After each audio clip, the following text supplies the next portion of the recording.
आंबरडा मोर्चा काल काढलेला आहे। आता सरकारने निर्णय घेतलाय शेतकऱ्यांच्या कर्ज वसुलीला वर्षभरासाठी स्थगिती। आमचा हा आंबरडा मोर्चाचाच परिणाम आहे ना। शेतकऱ्यांच्या जीवनाचा जो उकिरडा करून ठेवला या सरकारनं, त्याच्या विरुद्ध आंबरडा मोर्चा होता। आणि त्याच्यामुळे सरकारला आता मराठवाड्यातल्या शेतकऱ्यांची काळजी घ्यावी लागेल। हे जे निर्णय आता हळूहळू होत आहेत, की काल जो आम्ही मोर्चा काढला, आंबरडा मोर्चा काढला, सरकारला उद्धव ठाकरे साहेबांनी इशारा दिला, त्यानंतरही पावलं पडतायत।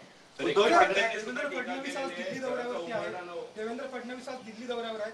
काही सूत्रांची माहिती, काही अन्य राजकीय घडामोडी त्याला जोडून काल सुधीर मुनगंटीवार दिल्लीमध्ये होते आणि त्यांनी देखील अमित शाह वगैरेंची भेट घेतली। एकाच आठवड्यात कोणत्याही प्रकारे वक्तव्य केलं की कशासाठी भेट घेतली। आज देवेंद्र फडणवीस दिल्लीमध्ये, काय वाटतं काही राजकीय उलटापालट होऊ शकतं? काय ते होणार राजकीय उलटापालट?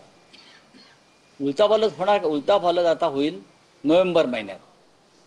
आम्हाला अपेक्षा आहे की देशाच्या सर्वोच्च न्यायालयामध्ये जो खटला सुरू आहे, त्या खटल्यातून आम्ही अपेक्षा अजूनही करत आहोत की न्याय देवता आम्हाला न्याय देईल। जर तो न्याय मिळाला आम्हाला तर नक्कीच उलटापालट होईल।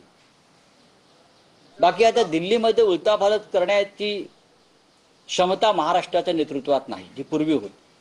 गोपीचंद पडळकर यांनी आरोप केले जयंत पाटलांवर, त्यांनी जमिनी हडपल्या लोकांच्या साखर काय दुसरा विषय? उद्धव ठाकरे बावनकुळे असं म्हणतात की उद्धव ठाकरे सर्वात हतबल मुख्यमंत्री होते।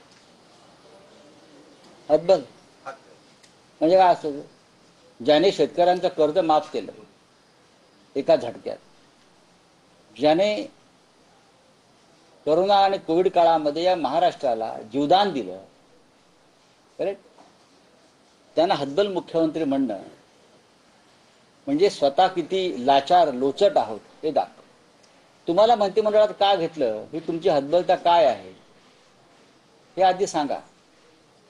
या राज्यातलं सरकार जे आलेलं आहे हे भ्रष्ट मार्गाने आलेलं आहे, घटनाबाह्य पद्धतीने आलेलं आहे। त्यामुळे त्या सरकारमध्ये सामील असलेल्या कोणत्याही लोकांना उद्धव ठाकरे यांच्या सरकारवरती टीका करण्याचा अधिकारच नाहीये।